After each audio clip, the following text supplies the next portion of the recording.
Hi കൂട്ടുകാരെ, പുതിയൊരു വീഡിയോയിലേക്ക് എല്ലാവർക്കും സ്വാഗതം. അങ്ങനെ വിനയന് ഭക്ഷണം കൊടുക്കുന്നത് കാണുമ്പോൾ ഇവിടെ വേദനയാവണം കേട്ടോ. ഇയാളെന്താ ഇത്ര ആർത്തിയോട് കൂടി കഴിക്കുന്നത് എന്നിങ്ങനെ ചിരുവിന് തോന്നണം കേട്ടോ. ചിരുവിൻ്റെ മനസ്സിൽ പോലും ഒരു സങ്കടം തോന്നുന്നു വിനയൻ കഴിക്കുന്ന ആ ആർത്തി കണ്ടിട്ട് കേട്ടോ. എന്നാൽ ഈ സമയം ഒരു സംശയങ്ങളും തോന്നുന്നുണ്ട്. പിന്നീട് ഒന്നും നോക്കില്ല, താൻ പെട്ടെന്ന് ലതികയ്ക്ക് വിളിക്കാൻ കേട്ടോ. അങ്ങനെ ഈ സമയം അമ്മേ, ഞാനൊരു കാര്യം പറയാനാണ് വിളിച്ചത്. എന്താ മോളെ? എന്താണെങ്കിലും നീ എന്നോട് പറ. അതെ, വിനയേട്ടന് എന്തെങ്കിലും ആരോഗ്യ പ്രശ്നങ്ങളുണ്ടോ? ഇല്ലല്ലോ, യാതൊരുവിധ പ്രശ്നവുമില്ല. അല്ല, വിനയേട്ടൻ ഇവിടെ വന്ന് വളരെ വിഷമത്തോട് വളരെ തളർച്ചയോടുകൂടി ഇവിടെ ഭക്ഷണം കഴിക്കുന്നത് കണ്ടിട്ട് ചോദിച്ചതാണ്. മാത്രമല്ല, വിനയേട്ടൻ ഇവിടെ വന്നപ്പോൾ രഘുവേട്ടനും വിനയേട്ടനുമായി ചെറുതായി കയ്യാങ്കളി കളിച്ചു. അയ്യോ, എൻ്റെ കുഞ്ഞിനെന്ത് പറ്റി എന്നങ്ങ് ലതിക ചോദിക്കുമ്പോൾ അയാൾക്കൊന്നും പറ്റിയില്ല. പക്ഷെ ഞാൻ ചോദിക്കുന്നത്, ഒരു തള്ളങ്ങ് തള്ളിയപ്പോൾ പെട്ടെന്ന് ബോധം കെട്ട് തളർന്നു വീണു. അങ്ങനെ എന്തെങ്കിലും പ്രശ്നമുണ്ടോ? അയ്യോ, എൻ്റെ മോനെ എന്നൊക്കെ ഇങ്ങനെ ആവർത്തിച്ച് പറയുമ്പോൾ ഉടൻ തന്നെ പറയണം, വിനയേട്ടനെ യാതൊരുവിധ പ്രശ്നവുമില്ലാന്ന് ഞാൻ അമ്മയോട് പറഞ്ഞു. പക്ഷേ ഇപ്പോൾ ഇവിടെ ഇരുന്ന് ഭക്ഷണം കഴിക്കുന്നുണ്ട്. എന്തെങ്കിലും പ്രശ്നമുണ്ടോ? അത് കേട്ട ഉടനെ ലതിക പറയണേ, എൻ്റെ കുഞ്ഞിന് നിന്നോട് പറയാൻ പറ്റുമല്ലോ എന്ന് എനിക്കറിയത്തില്ല, എങ്കിലും കൂടി പറയുകയാണ്.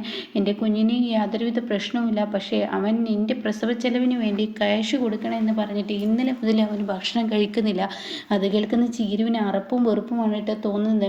അപ്പോൾ എന്നോട് എൻ്റെ ആങ്ങളെ പറഞ്ഞത്, അവന് പൈസ കൊടുക്കരുത്, സ്വന്തമായി അധ്വാനിച്ച് എന്തെങ്കിലും പൈസ ഉണ്ടാക്കട്ടെ എന്നാണ് പറഞ്ഞത്. അല്ലെങ്കിൽ എൻ്റെ മാല ഞാൻ കൊടുക്കും മോളെ എന്ന് പറയട്ടോ. അത് കേട്ട ഉടനെ ചിരി പറയണേ, അങ്ങനെ തന്നെ മതി, അയാൾ സ്വന്തമായി അധ്വാനിച്ചുണ്ടാക്കട്ടെ, അല്ലാതെ എന്നും അയാളുടെ ഈ സാമർത്ഥ്യബോധം നിർത്തമ്മേ എന്ന് പറയുന്നുണ്ട് കേട്ടോ.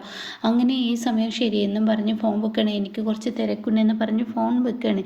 ഇതേ സമയം ഭക്ഷണമൊക്കെ കഴിക്കൽ കഴിയുമ്പോൾ മാഷി ചോദിക്കുന്നുണ്ട്, വിനയ നിനക്കിനി വേണോ? വേണ്ട, ഞാൻ 2 ദിവസമായി വ്രതത്തിലായിരുന്നു, അതുകൊണ്ട് ഇങ്ങോട്ടേക്ക് വരികയും പിന്നീട് എൻ്റെ അടുത്ത് ക്യാഷ് ഇല്ലായുകയും അങ്ങനെ പെട്ടെന്ന് തളർന്ന് വീഴുകയൊക്കെ ചെയ്തതാണ് എന്നൊക്കെ പറഞ്ഞ് മാഷിൻ്റെ സിമ്പതി പറ്റിയാണ്. എന്നിട്ട് മാഷിനോട് പറയാണ്, ഞാൻ എന്തായാലും പോട്ടെ. അപ്പോൾ അമ്പിളിക്കും ഈ പറയുന്ന മനുമക്കൊക്കെ ആ കഴിക്കുന്ന രീതി കണ്ട് സങ്കടം തോന്നും കേട്ടോ.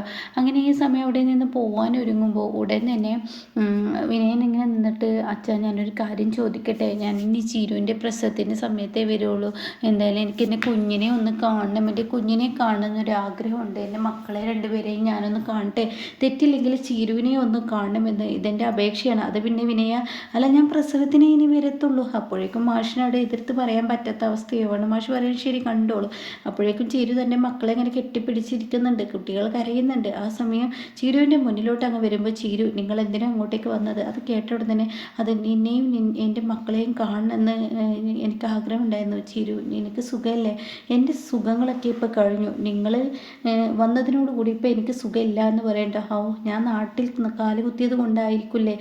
അത് തന്നെ, ദയവ് ചെയ്ത് നിങ്ങൾ നാട്ടിലോ വീട്ടിലോ ഗൾഫിലോ എവിടെ വേണമെങ്കിലും നിങ്ങൾ നിന്നോ, എന്നെ എൻ്റെ മക്കളെ ഉപദ്രവിക്കാൻ ദയവ് ചെയ്ത് നിങ്ങൾ ഇങ്ങനെ എൻ്റെ പിന്നാലെ നടന്നു വരരുത്. എന്നെ എൻ്റെ മക്കളുടെയും പേര് പറഞ്ഞിട്ട് പട്ടിണി കിടന്ന് മറ്റുള്ളവരുടെ കയ്യിൽ നിന്ന് ക്യാഷ് വാങ്ങുന്ന നിങ്ങളുടെ ഈ സ്വഭാവം നിർത്തിയേക്ക്. ഇനിയെങ്കിലും എൻ്റെ മുന്നിൽ ദയവ് ചെയ്ത് നിങ്ങൾ വരരുത്. ചിരു, എന്നാലും എന്ന് പറയുമ്പോൾ ഒരു എന്നാലുമില്ല. ദയവ് ചെയ്ത് ഞാനിങ്ങനെ നിങ്ങൾ കാട്ടിക്കൂട്ടുന്ന ഓരോ കോലാഹലങ്ങൾ, പണത്തിന് വേണ്ടി പട്ടിണി കിടന്ന് നിങ്ങൾ മറ്റുള്ളവരെ ബുദ്ധിമുട്ടിക്കുന്ന ഈ പ്രശ്നം കാരണം പ്രഷർ താങ്ങാനാവാതെ ഞരമ്പ് പൊട്ടി മരിക്കും. അതുകൊണ്ട് എൻ്റെ കുഞ്ഞുങ്ങൾക്ക് അമ്മയില്ലാതാക്കരുത്, ഒന്ന് പോകുന്നുണ്ടോ എന്ന് പറഞ്ഞ് ആട്ടി ഇറക്കുമ്പോൾ അവിടെ നിന്ന് വിനയൻ ഇറങ്ങുകയാണ് കേട്ടോ. പിന്നീട് കാണിക്കുന്നത് രഘുവിനെയാണ്. രഘുവും ആമിയും കൂടി പോലീസ് സ്റ്റേഷനിൽ വന്നിരിക്കുകയാണ്. അപ്പോൾ പോലീസ് പറയണേ, ഒരു വീട്ടിൽ നിന്ന് മാറുമ്പോൾ പോലീസിനെ വിവരം അറിയിക്കണ്ടേ? അപ്പോൾ ആമി പറയുന്നത്, എൻ്റെ സുരക്ഷ നിങ്ങൾ അറിയണമല്ലോ, കാരണം ഞാൻ അവിടെ ഇങ്ങനെ ഒരു കൊലപാതകം കഴിഞ്ഞ് താമസിക്കുന്ന വീട്ടിൽ ഒരുപാട് ബുദ്ധിമുട്ടുകൾ ഞാൻ നേരിടുകയാണ്. എന്നെ ഒരുപാട് ആളുകൾ, അങ്ങനെയുണ്ടെങ്കിൽ പോലീസിൽ ഒരു പരാതി നൽകണം. എന്തിന് പരാതി നൽകണം? സെക്യൂരിറ്റിയെ വെച്ച് തരുമല്ലോ. അത് കേട്ട ഉടൻ തന്നെ, എനിക്കവിടെ സുരക്ഷിതമല്ല, നിങ്ങളീ പറയുന്ന സെക്യൂരിറ്റിയും നിങ്ങളീ പറയുന്ന പ്രശ്നങ്ങളൊക്കെ നിങ്ങൾക്കറിയാം, എന്നിട്ട് നിങ്ങൾ ആ വഴിയൊന്ന് തിരിഞ്ഞു നോക്കിയോ? എന്നെ രക്ഷിക്കാൻ രഘുവേട്ടൻ വന്നു. അപ്പോൾ അത് കേട്ട ഉടൻ തന്നെ, ഇപ്പോഴത്തെ പുതിയ സംരക്ഷകൻ രഘുവാണോ? എൻ്റെ കുഞ്ഞിന് സർജറി കഴിഞ്ഞിരിക്കുകയാണ്, അപ്പോൾ എൻ്റെ കുഞ്ഞിന് ട്രീറ്റ്മെൻറ്റ് നൽകണം, അതിനു വേണ്ടിയാണ്. അപ്പോൾ അത് കേട്ട ഉടൻ തന്നെ പോലീസുകാരൻ പറയാണ്, ശരി, എന്തായാലും നിങ്ങൾ ആരുടെ കൂടെയും താമസിച്ചോളൂ, പക്ഷേ ഞങ്ങളോടൊരു വിവരം പറഞ്ഞു പോവുക എന്നുള്ളത്. അപ്പോൾ ആമി പറയണേ, എൻ്റെ ജീവന് അവിടെ ഭീഷണിയാണെന്ന് തോന്നിയത് കൊണ്ടാണ് ഇവരുടെ അടുത്തോട്ട് പോയത്. ഈ പറയുന്ന പോലീസ് ആരും വന്നില്ല. ഇനിയിപ്പോൾ ഞാൻ ആ വീട്ടിൽ താമസിക്കണമെന്ന് നിങ്ങൾക്ക് നിർബന്ധമുണ്ടെങ്കിൽ ഞാൻ പച്ചക്കങ്ങ് മരിച്ചോളാം. എന്നാൽ സോഷ്യൽ മീഡിയയിൽ ഞാൻ മരിച്ചതിന് കാരണക്കാരി ആരും ഒന്നും ഞാൻ ഉൾപ്പെടുത്തും. അപ്പോൾ അത് കേൾക്കുന്ന എസ് ഐക്ക് ദേഷ്യം പിടിക്കാൻ കേട്ടോ. അപ്പോൾ എസ് ഐ പറയണേ, ഞാനൊരു കാര്യം പറഞ്ഞേക്കാം, അതെ നിങ്ങളുടെ സുരക്ഷയ്ക്ക് വേണ്ടിയാണ് ഞങ്ങൾ ഇതൊക്കെ ചെയ്യുന്നത്. അപ്പോൾ ആ വീട് മാറുമ്പോൾ നിങ്ങളൊന്ന് അറിയിക്കണമായിരുന്നു. അപ്പോഴേക്കും രഘു ഇടപെടലിലേക്ക് പറയണേ, സാറേ ഞാൻ അവിടെ ചെന്നപ്പോൾ പോലും ആ കുട്ടിയുടെ സർജറി കഴിഞ്ഞതല്ല. അപ്പോൾ ആ കുട്ടിക്ക് അതിൻ്റേതായ ട്രീറ്റ്മെൻറ്റ് കൊടുത്തല്ല കുട്ടി രക്ഷപ്പെടും. അപ്പോൾ ഞാൻ അവിടെ ചെന്നപ്പോൾ പോലും ഈ പറയുന്ന കൊലപാതകം കഴിഞ്ഞ അവരുടെ ആളുകൾ എന്നെ വളഞ്ഞു. അപ്പോൾ അതുകൊണ്ട് ഇവർക്ക് സുരക്ഷയെല്ലാം തോന്നിയത് കൊണ്ടാണ് ഞാൻ കൊണ്ടുപോയത്. പോലീസിനെ ഇവർക്ക് വിശ്വാസമാണ്. പോലീസ് ചോദിക്കുകയാണ്, എന്തായാലും കേസിൻ്റെ കാര്യങ്ങളൊക്കെ ഇനി അന്വേഷണത്തിലോട്ട് പോവുകയാണ്, അപ്പോൾ അതുമായി സഹകരിക്കുമോ എന്ന് ആമിയോട് ചോദിക്കുമ്പോൾ ആമി പറയുന്നത് തീർച്ചയായും ഞാൻ സഹകരിക്കും. കാരണം എൻ്റെ ഭർത്താവിനെ എനിക്ക് പുറത്ത് കൊണ്ടുവരിക എന്നുള്ളത് എൻ്റെ ലക്ഷ്യമാണ്. കാരണം എൻ്റെയും കൂടി ലക്ഷ്യമാണല്ലോ എൻ്റെ ഭർത്താവ് പുറത്ത് വരിക എന്നുള്ളത്. അപ്പോൾ അതിൻ്റെ ഏക ദൃക്സാക്ഷി ഞാനുമല്ലേ. അപ്പോൾ അതുകൊണ്ട് എനിക്ക് എന്തായാലും എൻ്റെ ഭർത്താവ് പുറത്ത് വന്നേ പറ്റത്തുള്ളൂ എന്ന് പറയുന്നുണ്ട് കേട്ടോ. ഇതേ സമയം എപ്പോൾ വേണമെങ്കിലും വിളിച്ചാൽ ഞാൻ അങ്ങോട്ടേക്ക് എത്തിക്കളാം. എന്നാൽ രഘുവിൻ്റെയും അതുപോലെ ഇവരുടെയും അഡ്രസ്സൊക്കെ ഒന്ന് എഴുതിയിട്ടിട്ട് എന്ന് പറയുന്നുണ്ട്. പിന്നീടാണെങ്കിലോ വിനയൻ ഇങ്ങനെ ഒരു ജ്യൂസ് കടയിൽ നിൽക്കുന്ന സമയത്ത് രഘു കാണാം ഒരു കടയിൽ നിന്ന് ഇവർക്ക് സാധനങ്ങൾ വാങ്ങിച്ചു കൊടുത്ത് പുറത്തോട്ട് വരുന്ന കേട്ടോ. അപ്പോൾ ഈ ആമിയെയും രഘുവിനെയും ഒരുമിച്ച് കാണുമ്പോൾ വിനയ ആഹാ തേടിയ വെള്ളി കാലിൽ ചുറ്റി തന്നെ എന്നിങ്ങനെ ചിന്താഗതിയോടുകൂടി വിനയൻ നിൽക്കണം കേട്ടോ.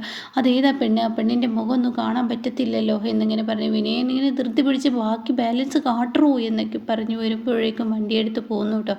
എന്തായാലും രഘുവേട്ടൻ്റെ മസിൽ പവറിന് മുന്നിൽ എനിക്ക് പിടിച്ചു നിൽക്കാൻ കഴിഞ്ഞിരുന്നില്ല. ഇപ്പം എനിക്കതിന് കഴിയും, ഈ ഒരു മത്ത് മതി എന്ന് പറയുന്നുണ്ട് കേട്ടോ. പിന്നീട് കാണിക്കുന്ന അമ്പിളി ദാസിൻ്റെ വീട്ടിലോട്ട് വരുന്ന രംഗാണ്. അപ്പോഴേക്കും ദാസ് ഇത് കണ്ടിരിക്കുകയാണ്. അപ്പോൾ അവിടുത്തെ ഹേമയോട് പറയണേ, നിൻ്റെ അനിയത്തിയും ഭർത്താവും ഇവിടോട്ട് വന്നിരുന്നു എന്ന് നീ അവരോട് പറഞ്ഞാൽ മതി എന്ന് പറയുന്നുണ്ട് കേട്ടോ. ആ സമയം ആയിക്കോട്ടെ എന്ന് പറയണേ. പിന്നീട് അവരകത്ത് പോവാണ്. അങ്ങനെ അമ്പിളി ബെല്ലടിക്കുകയാണ്. അപ്പോൾ ദാസ് വാതിൽ തുറക്കണേ.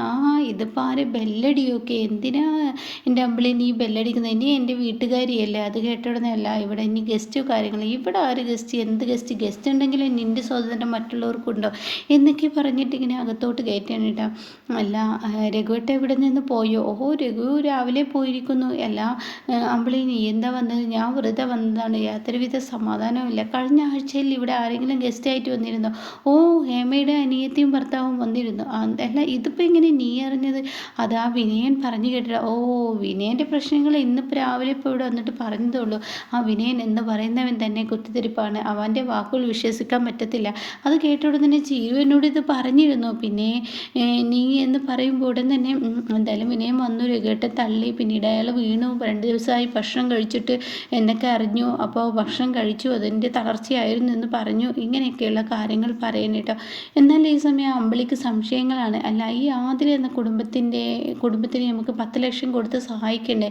ഓ സഹായിക്കണം, എന്താ സഹായിക്കണ്ട എന്ന് അമ്പിളിക്ക് തോന്നുന്നത്. അത് കേട്ടോടനെ അയ്യോ സഹായിക്കണ്ട എന്നല്ല ഞാൻ പറഞ്ഞത്, സഹായിക്കണം അതൊക്കെ ഓക്കെ തന്നെ. പക്ഷേ രഘുവേട്ടൻ ഇനിയിപ്പോൾ ദാസങ്ങൾ അറിയാതെ പണം കൊടുക്കുമ്പോൾ അതിന് എൻ്റെ പൊന്നും അമ്പിളി ദാസങ്ങൾ അറിയാതെ പണം കൊടുക്കാനൊന്നും, ഈ ദാസിൻ്റെ കയ്യിലിരിക്കുന്ന പണം രഘു എങ്ങനെ കൊണ്ടുപോകാനാണ്, അതിനെ ആദ്യം വിശ്വസിക്കുമെന്ന് പറയുന്നുണ്ട് കേട്ടോ. ഇതേസമയം ദാസ് ആർക്കോ എന്തോ ഫോണിൽ ഇങ്ങനെ കുത്തുന്നുണ്ട്.